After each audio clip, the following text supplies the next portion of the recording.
Assalamualaikum warahmatullahi wabarakatuh. Alhamdulillah wassalatu wassalam ala rasulillah wa ala alihi wa sahbihi wa mawala. Ibu-ibu rahimakumullah, hari ini kita akan bahas surat Abasa ayat 23 sampai 32, bagian yang kedua, lanjutan bulan yang lalu. A'udzubillahi minasyaitonir rajim. Kalla lamma yaqdi ma amarah.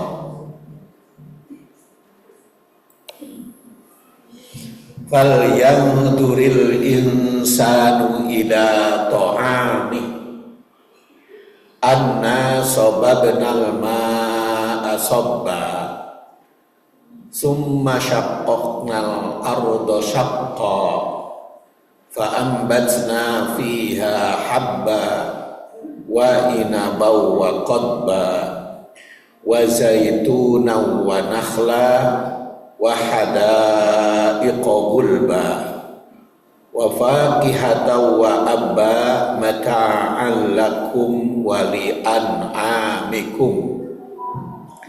Dan posisi bahasan kita pada bagian tanasub atau kaitan ayat ini dengan hadis, ya, sambungan yang lalu. Bagian C, karena kemarin atau bulan yang lalu sampai bagian B. Bagian C, tanggung jawab terhadap nikmat Allah. Hadis Rasulullah SAW mengajarkan untuk memanfaatkan rezeki dengan doa. Karena Rasul memberikan contoh kepada kita agar berdoa atas rezeki yang diberikan oleh Allah Subhanahu wa Ta'ala, yaitu memanfaatkan rezeki dengan doa dan kedermawanan. Contohnya adalah memberikan buah pertama, dicontohkan oleh Rasul, kan? Begitu Rasul mendapat rezeki hasil panen, maka beliau membagikannya si hasil panen itu kepada anak kecil. Nah, diberikan aja. Jadi sebelum beliau makan itu memberikan dulu ke anak kecil buah tersebut, buah-buahan tersebut. Nah, sedangkan ayat Abasa ini mengingatkan manusia yang lalai sebelumnya dengan kalla lamma yaqdi ma amarah. Yang lalai itu agar memenuhi perintah Allah dengan merenungi dan memanfaatkan nikmatnya secara bijak. Maka kaitannya atau korelasi ayat itu dengan hadis Rasul memberikan contoh atau meladani kita untuk memberikan buah yang panen kepada anak kecil, bahwa nikmat berupa makanan itu memiliki dimensi ibadah. Jadi makan itu kita bukan hanya memenuhi kebutuhan dan keinginan, tapi juga bernilai ibadah. Apalagi kalau kita niatan di dalam makan itu untuk menguatkan ibadah. Bahkan makannya itu sendiri sebagai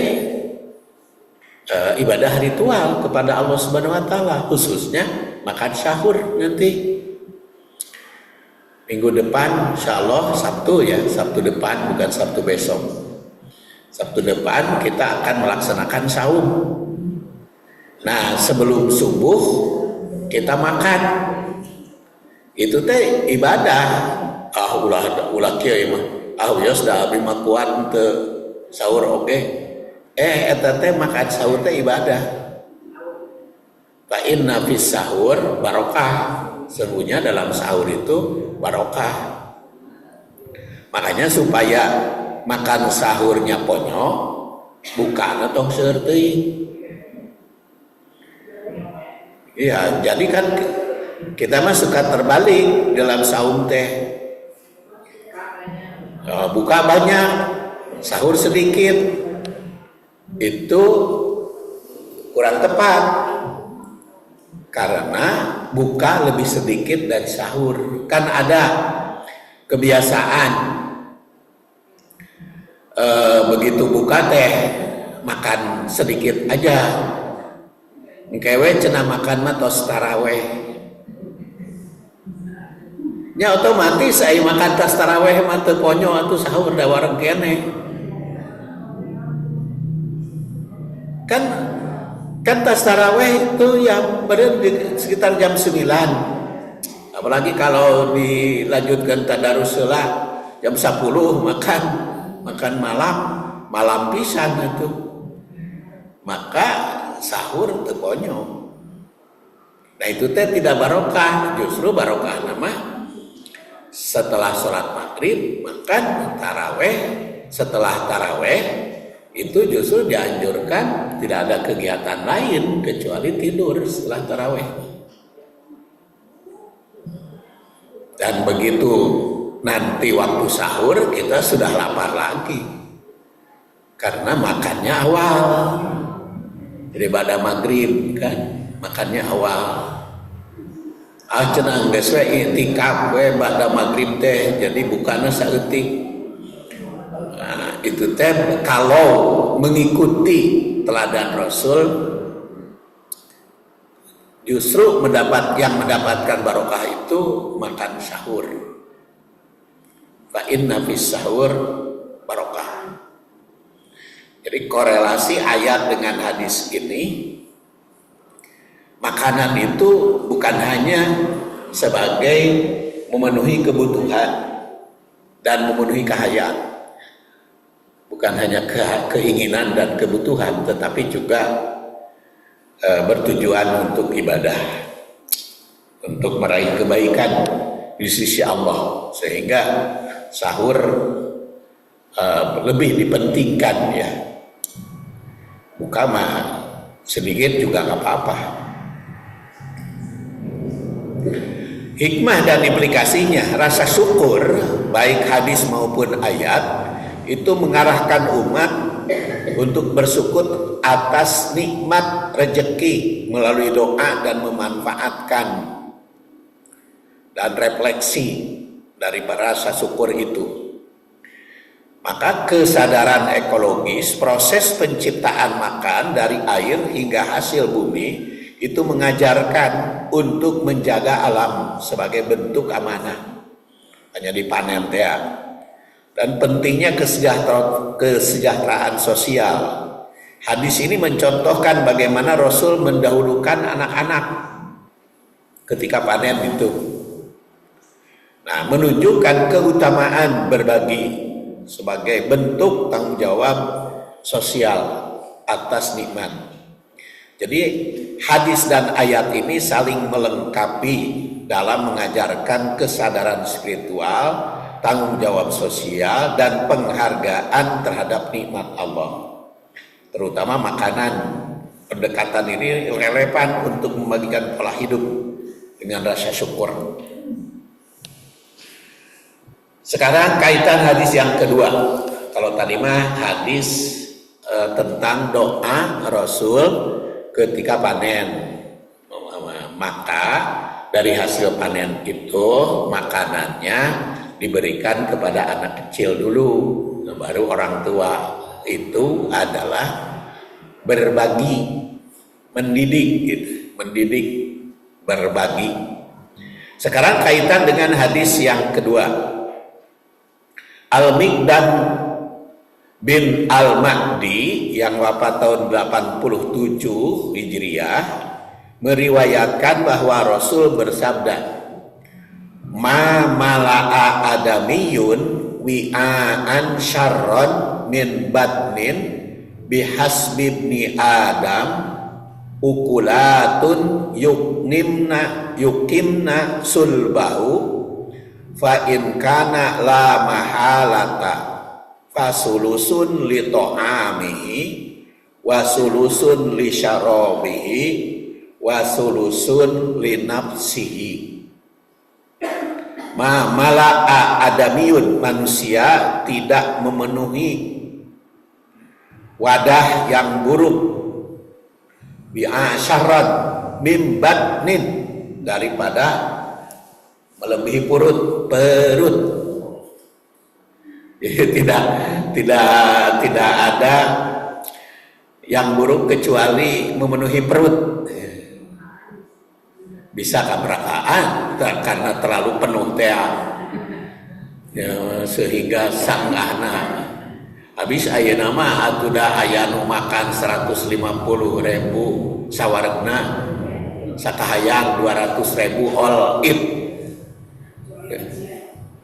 200.000 sakahayang, atau kaundangan oge sabaraha wae amplopna sakahayang.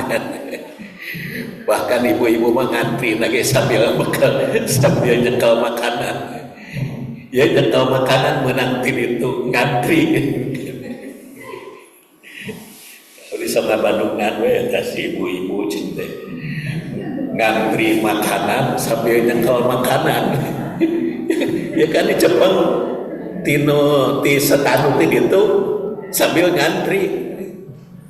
Atuh seepkeun eta heula nu di tangan baru ngantri ke eta bisi seepkeun. Ya teu naon lah.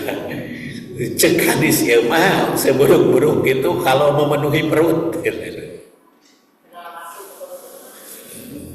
Min syarrin bin batin bihasbin ni Adam ukulan. Kenapa manusia itu tidak mengambil makanan untuk memenuhi kebutuhan, untuk kepentingan tulang punggung, sulbahu, kebutuhan tulang punggung supaya tulang punggungnya jak-jak.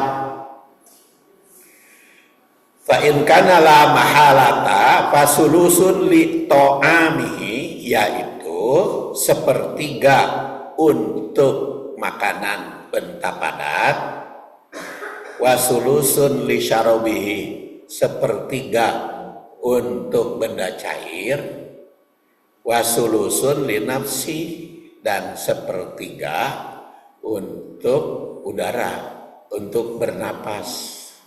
Jadi benda padat nama sepertiga, benda cair sepertiga, lalu napas sepertiga. Ini hadis diriwayatkan oleh At-Tirmidzi yang lahir 209, wafat 279, nomor 2302. Hadis ini berbicara tentang pentingnya pengendalian diri. Pan tadi ge dahar teh makan teh aya memenuhi kahayang, ada yang memenuhi kebutuhan. Lamun memenuhi kebutuhan mah sesuai dengan apa yang diperlukan. Tapi hari kahayang mah segala hoyong. Kadang-kadang di rumah ge aya dahareun, hayang sejen. Nah itu lain eta we nu aya eta menang masak tadi bosen. Kahayang. Hari kahayang mah beda. Sudah menang tadi kene mah sudah bosan hayang ganti-ganti. Apalagi kan sekarang mah sudah pos McDonald ya, pos McDonald teh istilahnya mah musim pasca modern ya, musim instan. Segala rupa kahayang dahareun gampang. Tinggal pijit-pijit dong. Lamun hayang cepet ongkos kirimna 40.000, sedengan 20.000, lamun salse gratis. jadi aya ongkos 40.000 kan ongkos kirim teh aya 20.000, aya nu 1.000, aya nu gratis. Ari abdi masuk milih nu gratis ya kena lila gitu. Makanya ditungguan teh apa? Ari lami mah biar nikmat ngambil nu gratis. Tak karena musim teh segala rupa kahayang segala rupa insan demikian mudah, makanya kebutuhan bukan kebutuhan kahayangna nu meningkat. Kebutuhan mah tiba heula nepi ka ayeuna ge sarua we sepertiga. Kan tikeun leutik nepi ka kolot ge sepertiga kebutuhan mah, sepertiga perut, kebutuhan badak adat teh, tapi kahayangna lebih memuncak, lebih besar ya. Maka di sini ditegaskan ketika makan mesti mengukur ukuran perut masing-masing. Sepertiga untuk benda padat, sepertiga untuk cair, dan sepertiga lagi untuk udara atau bernapas. Tentu saja setiap individu punya ukuran masing-masing isi perut teh. Ibu ieu mah sepertiga teh segede pereup meureun. Ibu ieu mah 2 pereup, ibu ieu mah sapiring medung. Sepertiga teh. Setiap individu punya ukuran masing-masing. Dan yang penting terbagi 3. Ini merupakan keseimbangan memenuhi kebutuhan. Ini mah hadis yang bicara. Jadi bukan dokter lagi, bukan ahli gizi, bukan perawat, ini mah hadis. Dan Rasul teh tidak pernah belajar kedokteran, tidak pernah belajar ilmu gizi. Rasul teh tidak pernah belajar ilmu kesehatan. Rasul teh nggak pernah kan, dan bukan dokter spesialis Rasul mah. Tapi di mana iya pakai sepertiga dalil apa anjuran iya? Jawabannya tidak wahyu. Jadi sepertiga untuk benda padat, sepertiga untuk cair, sepertiga untuk napas, itu berdasar wahyu, bukan hasil penyelidikan Rasul. Nah, maka sekarang diselidiki oleh para ahli gizi kan. Makanya kan ada eta barudak tas capek olahraga suguhan makan ku ibuna teh. Suguhan makan naon? Nasi jeung mie pakai kecap. Nasi, mie, kecap, kan eta keneh. Nasi eta karbohidrat teh, mie karbohidrat keneh, kecap eta keneh. Jadi eta mah 3 rupa. Nasi, mie, kecap 3 rupa. Tapi 3 rupa teh sarua gitu teh. Satu sama dengan sarupa. Ditambah di bala-bala. Jeung martabak sarua. Jadi budak teh kenyang gitu. Budak teh kenyang can olahraga subuhan ku ibuna supaya praktis daharna tos masak mie jeung sangu ditambah kecap, tambah bala-bala, tambah kerupuk. Itu teh sama dengan 1. Nah itu Rasul sampai sepertiga itu harusnya kita ngatur gitu. Itunya apa? Kalau ahli kesehatan 4 sehat 5 sempurna itu artinya ada unsur-unsurnya. Makanya kan sekarang MBG makan bergizi gratis diutamakan, karena memang makan bergizi gratis itu perlu walaupun sudah biasa anak itu disuguhan ku ibuna, tapi masih banyak yang seperti itu tadi. apa macam-macam, tapi hanya satu nutrisinya teh, jadi tidak bergizi gitu. Jadi makan unggul. Kemudian makna hadis, kita lihat makna hadis. Pertama tentu saja larangan berlebihan. Jadi kalau larangan berlebihan dalam hadis, untuk ditanyakan dulu ya larangan teh haram atau makruh. Pokoknya mah ieu mah dilarang ku hadis we. Rek makruh rek haram eta mah pendapat eta mah. Jadi dalam hadis ini larangan berlebihan. Hadis ini menekankan bahwa mengisi perut secara berlebihan adalah kebiasaan buruk. Makan berlebihan dapat menyebabkan berbagai masalah kesehatan fisik dan mental, ya termasuk obesitas. Bisa juga penyakit jantung kan, dan bisa menimbulkan kemalasan. Kalau terlalu banyak salah satu unsur kan kemalasan. Seperti ibu biasa makan tas taraweh yang penuh karbohidrat pada harek sare. Tas taraweh kan mau tidur, anu dimakan mayoritas karbohidrat kumpul, otomatis ngantuk nate banget. Jadi waktu sahur teh boro-boro nafsu, padahal inna fis sahur barokah, dalam sahur itu aya barokah. Jadi lamun teu makan sahur teu kurang barokah. Makanya coba nanti Ramadan mah dicobaan, begitu buka hayang keneh eureun we hari bisi lewat sepertiga ya benda padatna, dan benda padatna teh yang diatur gitu. Ulah begitu buka ku korma, setelah makan korma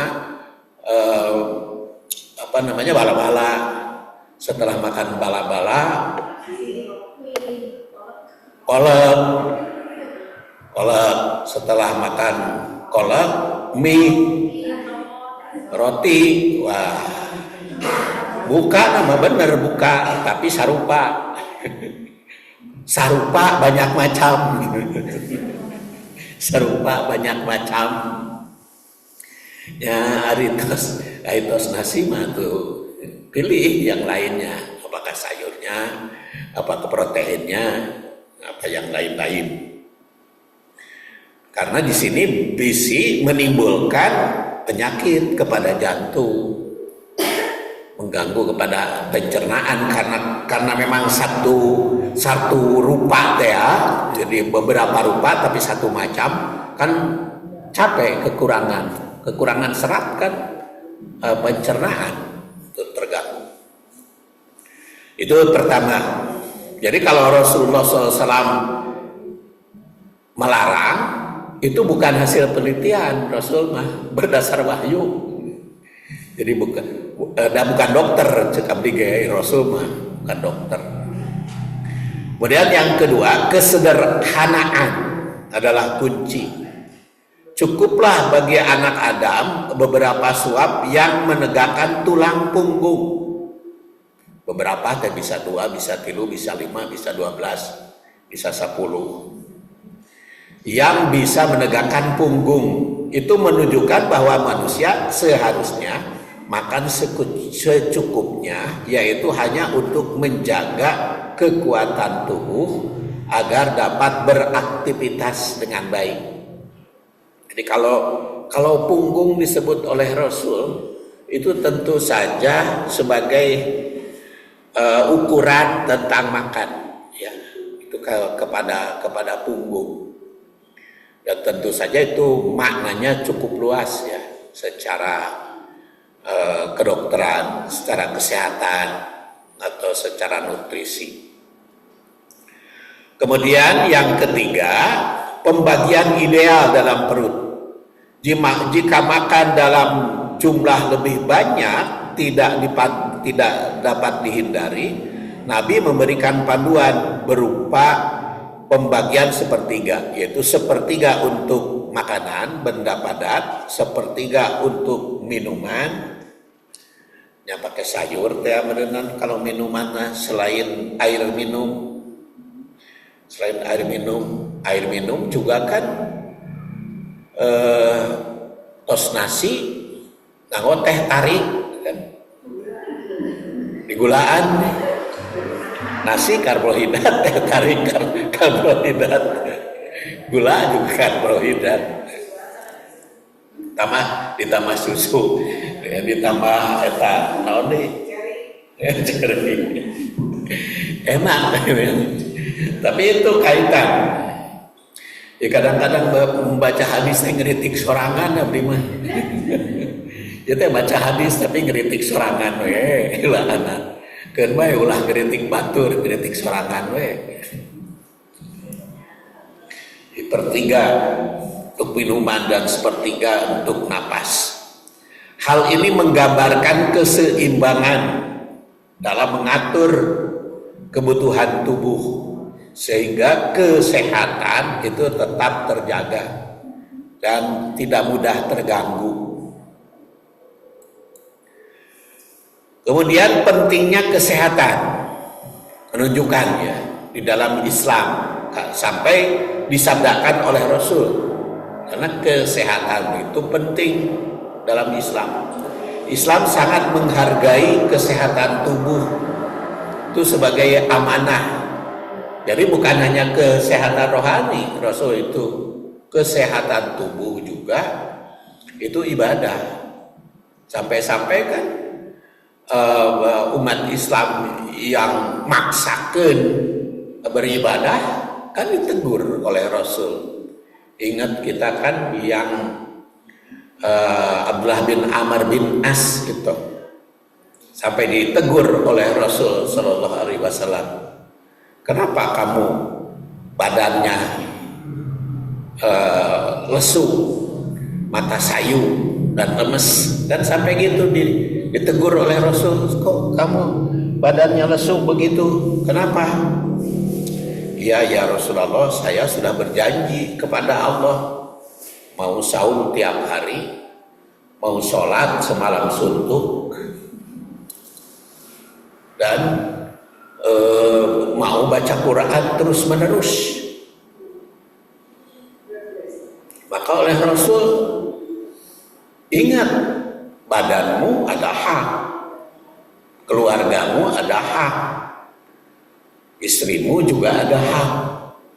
Maka paman rogiba an sunnati falaisa minni, saumlah tapi buka, sholatlah tapi jangan lupa tidur. Jadi sholat oke entong lami-lami teuing, da kudu tidur. Saum entong tiap hari da kudu buka. Baca Quran tong terus-terusan teuing, da kudu mikir, kudu aktivitas. Tuh hadisnya sudah saya bahas dulu ya tentang Rasulullah sampai Abdullah bin Amr teh begitu tua karasa geuning, semakin tua teh semakin ripuh. Padahal saya teh dulunya ngambil rusuk we katanya apa yang dianjurkan Rasul kan gitu. Dan masih banyak lagi hadis-hadis yang lain. Makna hadis dalam pembinaan keluarga, hadis ini mengandung prinsip hidup sehat dan seimbang yang sangat penting dalam pembinaan keluarga. Berikut beberapa maknanya. Satu, makan secukupnya, menjaga kesehatan dan keseimbangan. Islam tidak melarang makan.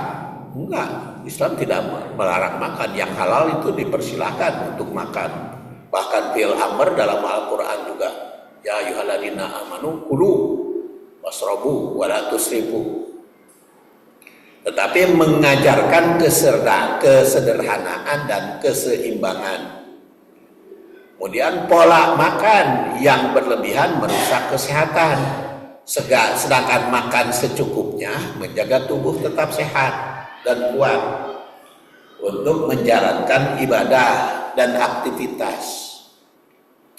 Orang yang berperan penting dalam mendidik dan mendidik anak tentang pola makan sehat itu agar tidak terbiasa dengan kebiasaan makanan berlebihan. Makanya kan ada istilah katanya penyakit itu ada gen ya, karena turunan. Sebetulnya keturunan itu karena kebiasaan.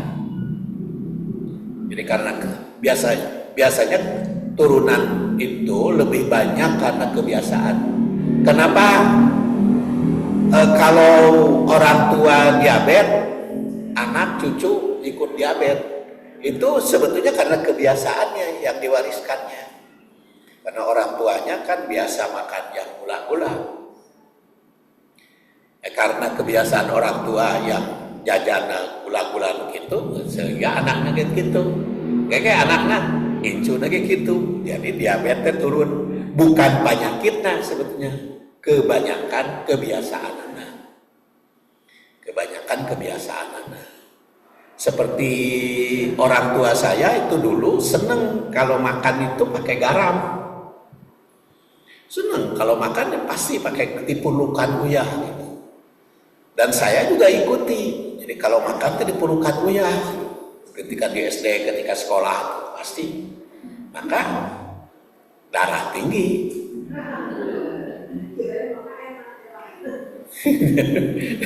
Jadi orang tua saya darah tinggi, saya juga darah tinggi, kakak juga darah tinggi gitu. Karena memang kebiasaan itu. Tapi ketika sekarang sudah terlanjur darah tinggi, diobati jadi makanan, ya udah, dan cek dokter jadi makanan sehari-hari, obat darah tingginya. Ya kan baik, yang penting sehat. Atau ngarah ke makan obat darah tinggi atau sedih gentos ku herbal, dihitung-hitung lebih mahal. Herbal mah lebih mahal. Hari obat darah tinggi makan BPJS gratis, herbal mahal.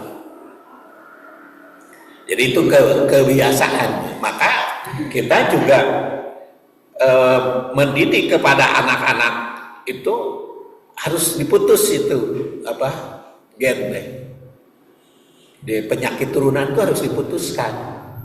Jadi diingatkan kudu diputus. Tapi angker pun anak kedua darah tinggi lalaki darah tinggi anger. Jadi itu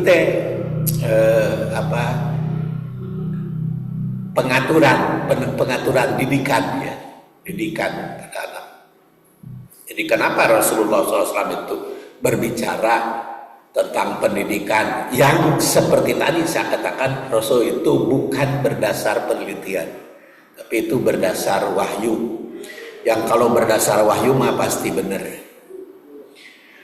Kemudian Al-Quran menekankan wakulu washrobu wala tusrifu innahu la yuhibbul musrifin. Wakulu dan makanlah, washrobu dan minumlah, wala tusrifu jangan berlebihan. Innahu sesungguhnya Allah la yuhibbul musrifin tidak menyenangi, tidak mencintai orang-orang yang berlebihan. Itu surat Al-A'raf ayat 31. Maka di sini pola makan yang seimbang. Jadi kalau tadi sepertiga untuk makanan, sepertiga untuk minuman, sepertiga untuk napas. Jadi prinsip sepertiga untuk makanan itu tidak makan sampai terlalu kenyang, sepertiga saja. Kemudian sepertiga untuk minum, jadi minum juga secukupnya agar pencernaan lancar. Karena kalau kurang minum tidak lancar. Tapi kan minum juga kan harus tidak boleh ayam. Kalau minum kan tidak boleh ada makanan di dalam mulut kan. Jadi kan makanan sudah ke dalam baru minum. Makanya kalau sudah lansia itu kan katanya gampang keselak. Naon keselak teh kabuhulan. Jadi kalau saya biasanya kalau dulu ketika masih muda makannya cukup 5 menit, 10 menit gitu. Gak buru angus. Akhirnya makan tuh bisa. Jadi geus diatur. Itu bisa cepat. Kalau sudah tua. Nah, itu kenapa mulut tuh bisa cepat? Karena di dalamnya juga ngagilingnya kan beda. Geus tua. Geus capeun. Jadi itu sudah diatur dari mulutnya. Begitu makan cengek juga kan lamun anu geus itu berbeda lagi. Minum. Sepertiga untuk napas itu memberikan ruang bagi tubuh untuk berfungsi dengan baik. Nah, prinsip ini dapat diterapkan dalam keluarga. Di dalam keluarga kita didik, kita latih, kita terapkan. Mengajarkan anak-anak untuk tidak rakus, menghargai makanan, dan menjaga kesehatan. Jadi pendidikan keluarga mengajarkan pola hidup sehat dan bersyukur. Orang tua harus menjadi contoh dalam pola makan dan gaya hidup. Kemudian menanamkan rasa syukur kepada anak-anak dengan tidak membuang makanan. Makanlah sesuai kebutuhan. Jadi kalau mengambil makanan ya sesuai dengan kebutuhan. Kira-kira piseepen. Jadi kalau ngambil makanan karena piring teh diukur kira-kira piseepen. Jangan sampai ngambil makanan diperkirakan tidak akan habis. Karena kalau tidak habis akan terbuang. Akan dibuang. Kalau dibuang itu pemborosan. Dan itu kan jarang kita didik kepada anak, kepada cucu kita kalau ngambil itu. Kemudian menghindari pemborosan dan gaya hidup konsumtif. Itu yang dapat menyebabkan penyakit. Nah, obesitas, diabetes, apalagi kan lagi main HP teh makan teh. Lagi main HP lagi tekarasa UCF sabaraha perut itu wareg-wareg. Jadi pembelajaran dari hadis ini dalam keluarga mengajarkan anak-anak makan secukupnya, menjadikan makan sebagai ibadah, bukan sekadar memenuhi nafsu. Menanamkan kesadaran tentang kesehatan dan pentingnya keseimbangan gizi. Kemudian menghindari sikap boros dan mubadir dalam makanan. Kesimpulan dari hadis ini, Islam mengajarkan pola makan sehat dan sederhana yang berdampak pada kesehatan fisik, mental dalam keluarga. Kemudian orang tua berperan dalam mendidik anak-anak agar tidak berlebihan dalam makan dan minum.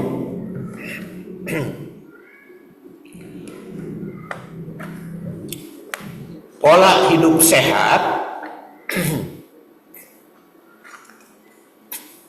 pola hidup sehat berdasarkan hadis ini mencegah penyakit dan menjadikan tubuh lebih kuat untuk beribadah dan bekerja. Jadi kenapa Rasulullah SAW itu sampai bersikeras berbicara makanan yang tentu saja berdasar wahyu seperti tadi saya katakan, karena itu penting untuk kesehatan, bahwa umat itu harus sehat jasmani, rohani, dan ekonomi. Orang tua berperan dalam mendidik anak-anak agar tidak berlebihan dalam makan minum, pola hidup sehat tadinya. Kesederhanaan dalam makan juga merupakan bentuk syukur kepada Allah atas nikmatnya.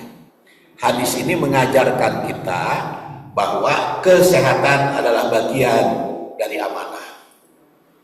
Jadi menjaga kesehatan itu merupakan ibadah kepada Allah Subhanahu wa Ta'ala. Kemudian relevansi dalam kehidupan modern urusan makan ini, kesehatan dan ilmu gizi. Dalam ilmu kedokteran, pola makan berlebihan itu telah terbukti menyebabkan berbagai penyakit kronis.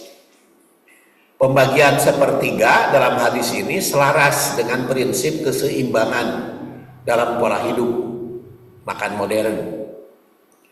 Yang kedua, kesadaran akan lingkungan. Dengan makan secukupnya, kita juga mendukung keberlanjutan lingkungan, mengurangi pemborosan makanan, dan mendorong rasa syukur terhadap nikmat Allah. Kemudian pengendalian diri, hadis ini mengajarkan nilai pengendalian diri dan disiplin. Jadi dalam makan, dalam kehidupan dikendalikan, yang sangat relevan dalam kehidupan modern yang seringkali mendorong konsumsi berlebihan. Jadi hadis ini mengajarkan keseimbangan, kesederhanaan, dan rasa syukur dalam pola makan. Dengan mempraktekkan panduan ini, seorang itu hanya menjaga kesehatan tubuh saja, bukan hanya kesehatan tubuh, tapi juga kesehatan rohani, ya. Kemudian kaitan dengan ma mala'a adamiyun wi'a asarron min batni dalam hadis tadi, ayat dalam surat Abasa 23-32 ini terletak pada tema kesadaran akan pemberian nikmat Allah, pengendalian diri dan tanggung jawab manusia terhadap kebutuhan dasar dan memanfaatkannya secara seimbang. Contohnya ini pertama, tema syukur atas nikmat Allah. Surat Abasa di situ dikatakan falyanduril insan ila ta'ami, ya. Ayat ini. Kalau tadi kan kala, dari di sini falyanduril insan. Itu menunjukkan bahwa semua makanan berasal dari nikmat Allah. Sehingga fayanduril insan ila ta'ami. Air yang turun dari langit, tanah yang menghasilkan tanaman, dan berbagai sumber makanan lain. Makanya cobalah apa yang kamu makan itu perhatikan. Dari mana asal usulnya? Dari tanah itu bisa tumbuh di tanah tersebut karena ada air, dan tanah dengan air itu dengan keseimbangan, maka tanaman bisa tumbuh secara baik.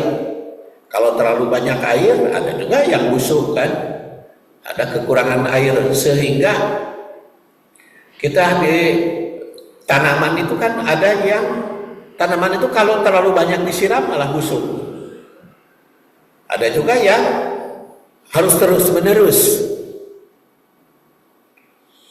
Maka tema kesyukuran nikmat Allah dan ayat Abasa ini memerintahkan manusia untuk merenungi makanan yang dikonsumsi.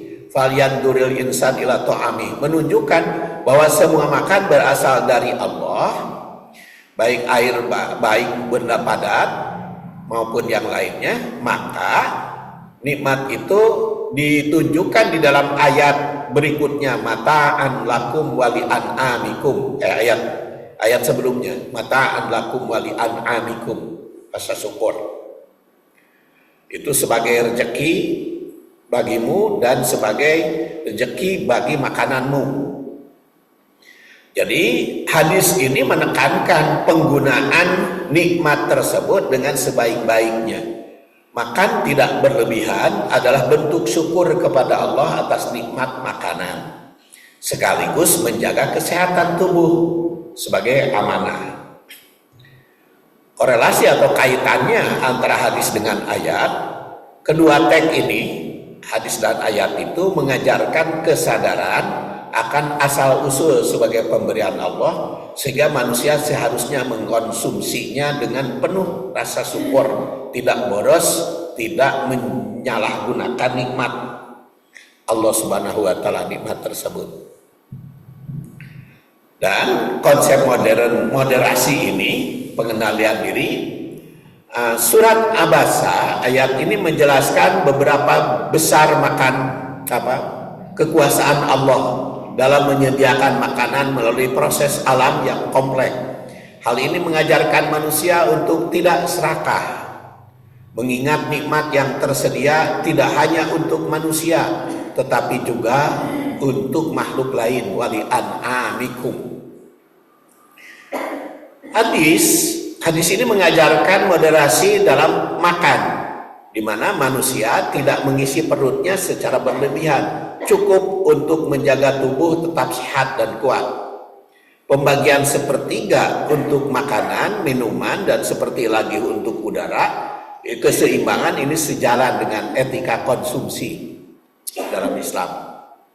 Kaitan atau hubungannya, moderasi dalam makan yang diajarkan oleh hadis adalah wujud pengendalian diri atas rezeki yang Allah Subhanahu wa taala berikan.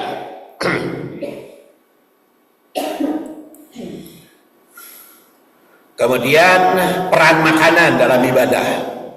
Surat Abasa, makanan disebutkan sebagai penopang kehidupan. Tadi disebut punggung ya. Di dalam hadis atau falyanzuril insan dalam Al-Qur'an.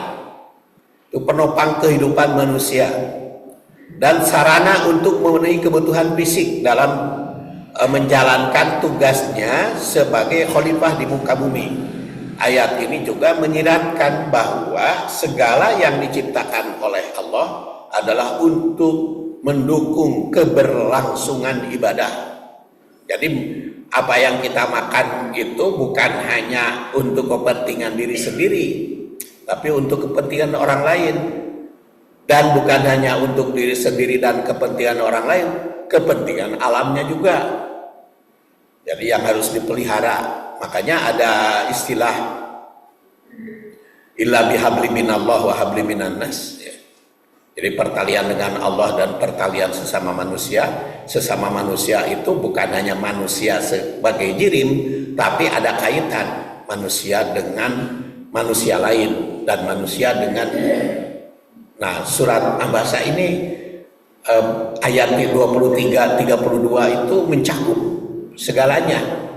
Nanti ayat berikutnya kan berbicara tentang bumi, berbicara tentang langit, berbicara tentang air, berbicara tentang buah-buahan, dan buah-buahan juga disebutkan satu persatu. Nanti ada delima, ada korma, ada apa lagi? Nanti kita disebutkan di dalam surat Abasa ini. Kita kembali hadis. Hadis ini memberikan pedoman agar manusia tidak terlalu fokus pada makanan sehingga merupakan tujuan hidup. Nah, makan secukupnya adalah cara untuk menjaga tubuh tetap kuat demi menjalankan ibadah kepada Allah. Hubungannya kedua hadis hadis ini sepakat bahwa makanan adalah sarana, bukan tujuan. Makanan digunakan untuk penopang hidup, untuk ibadah, agar bisa melaksanakan ibadah secara baik, agar ibadah tidak terhalang.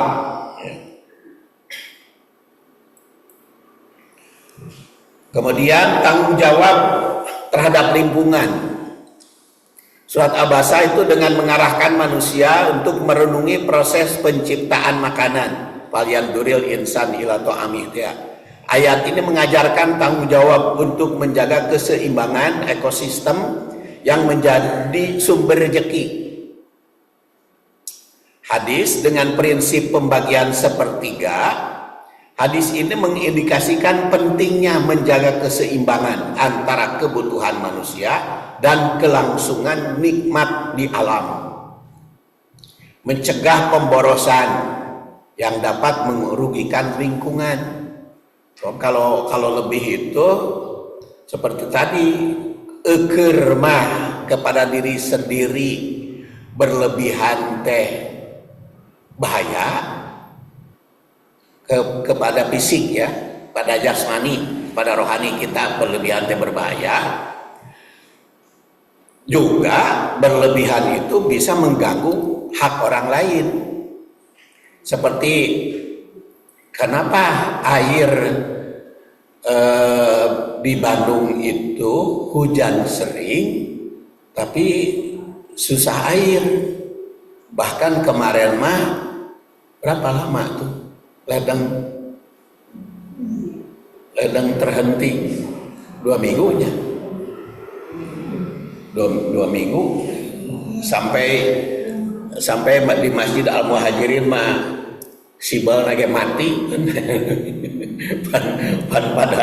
pada nyarodot ya kan tuh kan dia nyarodot dibagi-bagikan tuh kan dia sempat mati itu waktu apa namanya waktu terhenti.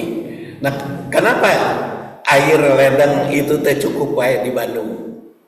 Jadi kan penawaran terus menerus itu karena memang nu disalurkan itu kan PDAM ya. PDAM itu perusahaan daerah air minum. Tapi kan untuk air minum bungkul tidinya tinu dianggona. Tapi dianggo apa? Nyiram dianggo kemandian mobil, dianggo segala macam air minum. Jadi belum ada pengaturan air di kita itu. Jadi kalau di Arab itu kan di Saudi ya, khususnya tong Arab Unggul di Saudi. Di Saudi itu kan air itu terbagi 3. Ada air sehah lisurbi, air untuk minum. Ada air untuk mandi, cuci, dan ada air kotor. Jadi di Saudi mah air itu ada 3. Jadi ada air untuk minum, itu salurannya khusus. Ada air untuk nyuci-nyuci, bersih. Ada air kotor. Di Masjidil Haram juga kan terbagi. Masjid Nabawi juga terbagi. Ada air untuk cuci. Nah, di WC mah itu teh untuk air cucian itu. Tidak boleh diminum, enggak air minum mah aya salurannya. Kalau di kita kan menyatu. PDAM kita menyatu kan, yang disalurkan tidak air minum. Nah itu, jadi kalau tadi prinsip hadis itu sepertiga, pengaturan air juga harusnya gitu. Jadi PDAM teh harusnya ada saluran air minum, ada saluran air mandi atau istilahnya naon wae, ada saluran air kotor. Kita masih menyatu. Maka kan air itu tidak bertambah. Air itu tidak bertambah, tidak berkurang kan? Cuman pindah tempat. Sok lamun air bertambah terus atau bisa tilalap bumi. Tidak, air itu tidak bertambah. Hujan juga kan tadi dari bawah itu hujan teh. Hujan itu dari bawah ke atas turun lagi. Jadi airnya mah angger we gitu. Cuman salurannya perpindahan aja. Allah Subhanahu wa taala teh menciptakan gitu. Jadi air laut teh angger kan, untuk bertambah. Untuk berkurang. Kunaon atuh air laut itu surut kerpindahkan sejen kan. Kunaon atuh tsunami nya kana lowong pindah ka dieu. Jadi gitu. Maka kalau ada pemborosan di satu pihak, maka ada yang kekurangan otomatis. Jadi kalau Rasulullah SAW mengajarkan sepertiga itu untuk pengaturannya bukan hanya untuk diri sendiri, tapi juga pihak lain. Dan termasuk di sini di dalam ayat ini, mataan lakum, kamu manusia, wali amikum, dan peternakanmu atau hewan-hewan yang kamu urus. Jadi keduanya mengajarkan agar manusia itu memanfaatkan sumber daya alam itu secara bijak, bertanggung jawab, itu sebagai wujud penghormatan terhadap karunia Allah Subhanahu wa Ta'ala. Kesimpulan dari hadis kaitan ini dengan hadis terakhir ini, baik hadis maupun ayat surat Abasa menekankan prinsip moderasi, rasa syukur dan tanggung jawab dalam memanfaatkan makanan sebagai salah satu nikmat Allah. Hadis memberikan panduan praktis tentang bagaimana manusia seharusnya mengatur pola makan yang seimbang. Sementara ayat-ayat ini mengingatkan manusia untuk selalu merenungi asal-usul makanan tersebut sebagai bukti kekuasaan dan kasih sayang Allah. Korelasi ini menunjukkan harmoni antara ajaran Al-Quran dan hadis dalam membentuk pola hidup Islami yang sehat, bertanggung jawab, dan berorientasi pada ibadah. Tentu saja masih banyak gitu keterkaitan antara hadis dengan ayat ini. Baik surat Abasa yang kita bahas di sini maupun ukuran nutrisi halal yang bernilai baik, utamanya kesehatan jasmani dan rohani. Rifal yanduril insan ila ta'ami itu tentu saja akan kita bahas setelah bulan Ramadan nanti. Sakitu panginten, ada pertanyaan? Gaya cekap, insyaallah. Jadi ketemu lagi nanti setelah ada pengumuman. Setelah ada pengumuman, maka kita bersambung nanti bagian yang ketiga. Kita tutup dengan doa. Subhanakallahumma wa bihamdik asyhadu an la ilaha illa anta astaghfiruka wa atubu ilaik. Assalamualaikum warahmatullahi wabarakatuh.